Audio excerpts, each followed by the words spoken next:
Hi guys, welcome to my YouTube channel. For updates related to nursing, please do like and subscribe my channel, and for getting notified, please press the bell icon.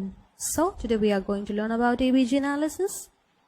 ABG क्या होता है? ABG stands for arterial blood gas, whereas BBG stands for venous blood gas.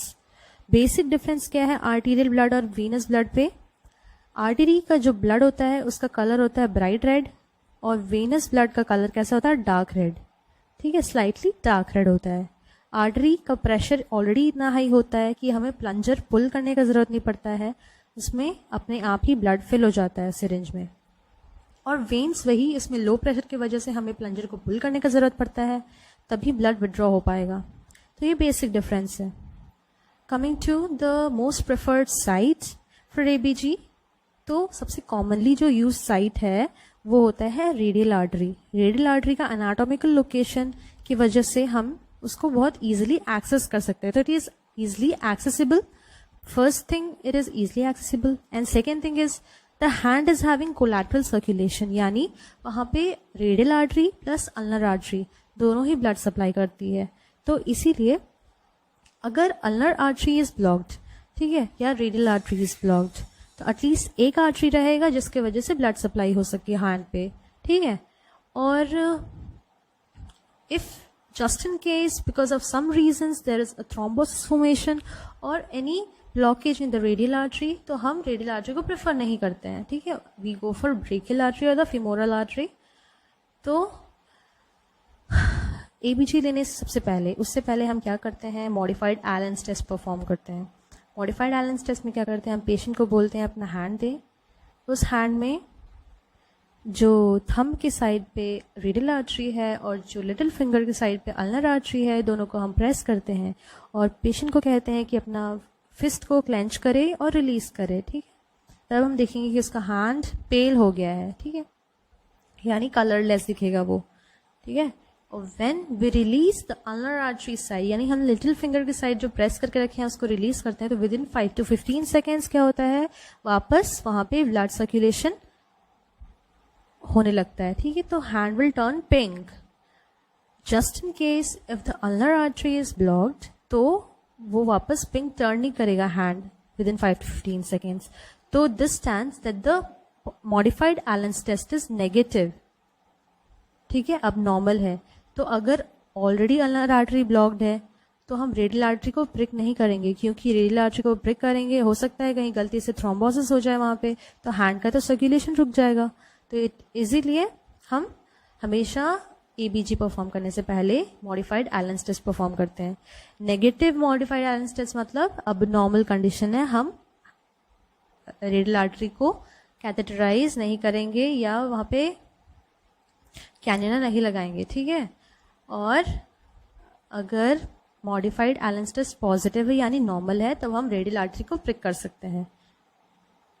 Now coming, हम ABG analysis करने के लिए ये 4 चीज़ ध्यान में रखते हैं. Most important is the pH. PH कितना है नॉर्मल, 7.35 to 7.45.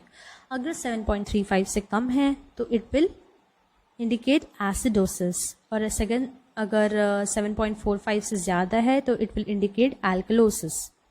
अब PaCO2 का नॉर्मल रेंज है 35 to 45 mm of Hg, and HCO3 का नॉर्मल रेंज है 22 to 26 milli equivalent per litre, and PaO2 का कितना है 80 to 100 mm of Hg.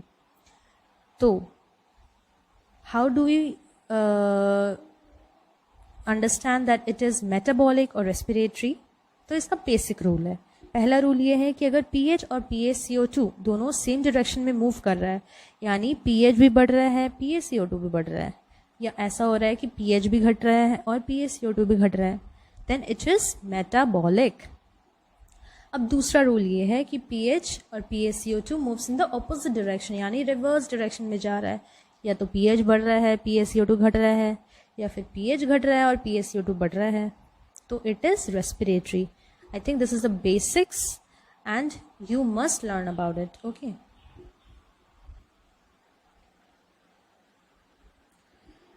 तो अब नेक्स्ट है एग्जाम्पल, इससे आपको और अच्छे तरह से क्लियर हो जाएगा। पीएच कितना है 7.2 यानी नॉर्मल रेंज से कम है, ठीक है। एंड PaCO2 कितना 32, ये भी नॉर्मल रेंज से कम है, तो दोनों ही कम हो रहा है यानी इट इज़ मेटाबॉलिक, ठीक है। दोनों ही कम हो रहा है सेम डायरेक्शन में यानी इट इज़ मेटाबॉलिक।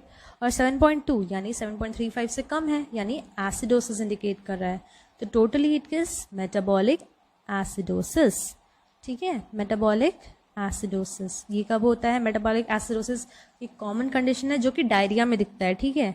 डायरिया में हमें मेटाबॉलिक एसिडोसिस हो जाता है। अब दूसरा है pH 7.1 है यानी ये भी घट रहा है। एंड PaCO2 कितना है 75 यानी नॉर्मल रेंज से ज़्यादा है, 35 to 45 से ज़्यादा है, तो इट इज़ इंक्रीजिंग। तो दोनों रिवर्स डायरेक्शन में है, तो it is respiratory. This is indicating it is respiratory, ठीक है। और उसके बाद क्या है 7.1 इंडिकेट क्या कर रहा है कि ये एसिडोसिस की तरफ जा रहा है, तो टोटली क्या है ये respiratory acidosis. Think you are very clear about it, ठीक है। अब तो आपको पता चल जाएगा किस तरह से वो मेटाबॉलिक है, किस तरह से रेस्पिरेटरी, कब एसिडोसिस हो रहा है, कब एल्कलोसिस हो रहा है। अब नेक्स्ट एग्जाम्पल भी देख लीजिए आप। pH अगर 7.5 है यानी इंक्रीज हो रहा है, इंक्रीज हो रहा है यानी एल्कलोसिस हो रहा है, ठीक है। PaCO2 अगर 49 है दैट इज 45 से ज़्यादा, ठीक है, तो दोनों ही इंक्रीज हो रहा है, तो मेटाबॉलिक। और 7.5 यानी इंक्रीज है तो alkalosis, metabolic alkalosis. Metabolic alkalosis कब होता है? It is a common condition in vomiting, ठीक है। एंड जब pH 7.6 है और PaCO2 31 है यानी pH बढ़ रहा है और PaCO2 घट रहा है, ठीक है, तो इट विल इंडिकेट रेस्पिरेटरी। और pH 7.6 यानी बढ़ा हुआ है, तो ये है alkalosis, respiratory alkalosis. I think it is more than enough and you will be very clear about it when you face any questions about it, okay। अब ये भी एक important slide है। देखिए हमारे बॉडी में जब CO2 जाता है तो वो H2O से कंबाइन करके H2CO3 बनाता है, और H2CO3 डिसोसिएट करके H+ आयन और bicarbonate ion that is HCO3- ion बनाता है। जब CO2 ज़्यादा होता है हमारे बॉडी में तो H2CO3 भी ज़्यादा बनता है, H2CO3 ज़्यादा बनेगा तो H+ आयन भी ज़्यादा बनेगा, ठीक है। This is the basic. अब रेस्पिरेटरी एसिडोसिस में क्या होता है? एक्यूट कंडीशन में हर 10 mMHg PaCO2 बढ़ता है तब 1 milli equivalent per litre bicarbonate ion भी बढ़ जाता है। वैसे ही क्रोनिक कंडीशन में क्या है? Every 10 mMHg rise in PaCO2 leads to increase in HCO3 level by 4, ठीक है, 4 मिली इक्विवेलेंट पर लीटर बढ़ जाता है। वही रेस्पिरेटरी एल्कलोसिस में क्या है? एक्यूट में 10:2 रेशियो में बढ़ता है और क्रोनिक में 10:4 रेशियो में बढ़ता है, ठीक है। Now next is respiratory. Respiratory में क्या है ना, इसमें रूल्स है। अब रेस्पिरेटरी एल्कलोसिस हो रहा है, रेस्पिरेटरी एसिडोसिस हो रहा है, ये तो आपको आराम से पता चल जा रहा है, लेकिन ये कंपनसेटेड है अनकंपनसेटेड है, आपको कैसे पता चलेगा? तो इसका भी रूल है, ठीक है, ये ट्रिक है। HCO3 अगर नॉर्मल है तो इट इज़ अनकंपनसेटेड, अगर pH नॉर्मल है तो इट इज़ फुल्ली कंपनसेटेड, अगर pH इज़ नॉट नॉर्मल तो इट इज़ पार्शली कंपनसेटेड, ठीक है। हमारे बॉडी में किडनी है जो कि ये कंपनसेट करता है, ठीक है। जब pH बढ़ जाता है तो घटाने के लिए वो HCO3 आयन्स बढ़ाने लगता है, तो ये किडनी का कंपनसेशन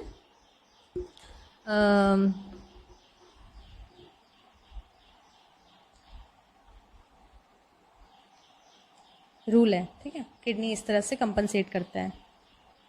एग्जाम्पल देख लेते हैं। pH अगर 7.25 है यानी कम है एंड PaCO2 60 है यानी बढ़ रहा है, तो दोनों ऑपोजिट डायरेक्शन है, दैट इज रिवर्स, तो रेस्पिरेटरी हो गया। अब 7.25 इज एसिडोसिस इंडिकेट कर रहा है, ठीक है। अब देखते हैं अनकंपनसेटेड है, फुल्ली कंपनसेटेड है, पार्शियली कंपनसेटेड है। तो HCO3 लिखा है, अगर HCO3 इज नॉर्मल यानी 22 to 26 अगर इस लेवल के बीच में है तो इट इज़ अनकंपनसेटेड। यहाँ देखिए HCO3 का कितना है 23 यानी नॉर्मल है, ठीक है। तो ये है respiratory acidosis uncompensated. I think it is clear. ना दूसरा एग्जाम्पल क्या है कि pH है 7.42 यानी नॉर्मल है, ठीक है, नॉर्मल है, लेकिन जो मिड पॉइंट है 7.35 7.45 उससे ज़्यादा है, ठीक है, हम मान लेते हैं कि ये बढ़ रहा है, ठीक है। एंड PaCO2 क्या है 31 यानी घट रहा है, 35 से कम है तो घट रहा है, तो अपोजिट मतलब रेस्पिरेटरी 7.42 यानी ये बढ़ने के साइड में है, तो ये एल्कलोसिस है, ठीक है। और यहाँ पे लिखा है pH अगर नॉर्मल है तो फुल्ली कंपनसेटेड होता है, यहाँ पे pH कितना है 7.42 यानी नॉर्मल रेंज के अंदर है, तो it is fully compensated. I think it is clear. Now next is other examples are pH अगर 7.47 है यानी थोड़ा बढ़ रहा है, और PaCO2 क्या है 34 यानी घट गया है, 35 से कम है, तो ये घट रहा है, तो ये क्या हो गया opposite direction, that is respiratory. 47 है तो एल्कलोसिस। एंड HCO3 अगर 21 है, ठीक है, यानी अभी बताया था ना कि pH अगर बढ़ता है तो बाइकार्बोनेट आयन घटता है, ठीक है, किडनी क्या करता है बाइकार्बोनेट घटाता है, किडनी एक बाइकार्बोनेट लूज किया, लेकिन फिर भी pH कंप्लीटली नॉर्मल नहीं हुआ है, 4-5 से ज़्यादा है, तो किडनी इज ट्राइंग एटलीस्ट, तो ये क्या हो गया पार्शली कंपनसेटेड है, ठीक है। दूसरा एग्जांपल देख लेते हैं। pH अगर 7.32 है यानी कम हो रहा है, तो एसिडोसिस कंडीशन है।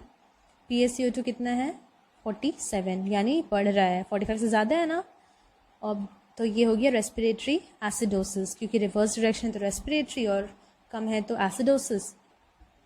अब देखिए यहाँ pH क्या है नॉर्मल से कम है, ठीक है, जब pH कम होता है तो किडनी कंपनसेट करने के लिए क्या करता है बाइकार्बोनेट रिलीज करने लगता है, तो यहाँ देखिए बाइकार्बोनेट बढ़ गया है, 22 to 26 से ज़्यादा है ना, ये 29 है, ठीक है, कितना 3 रिलीज किया है बाइकार्बोनेट, तब जाके 7.32 हुआ है, यानी किडनी इज ट्राइंग, ठीक है, तो इट इज़ पार्शली कंपनसेटेड, ठीक है। I think you are getting it. If any doubts then you can ask me in my comment section. और फिर है मेटाबॉलिक में क्या होता है, इसका भी 2 बेसिक रूल है। PaCO2 अगर नॉर्मल है तो अनकम्पनसेटेड, pH अगर नॉर्मल है तो फुली कंपनसेटेड, ठीक है। इसमें हम लोग क्या देखे थे, pH अगर नॉर्मल है तो फुली कंपनसेटेड, इसमें भी pH अगर नॉर्मल है तो फुली कंपनसेटेड। यहाँ पे क्या है PaCO2 नॉर्मल है तो अनकम्पनसेटेड, यहाँ पे PaCO2 नहीं आया था, ठीक है। अब देखिए यहाँ पे pH अगर 7.37 है और PaCO2 33 है, यानी दोनों ही कम है ना।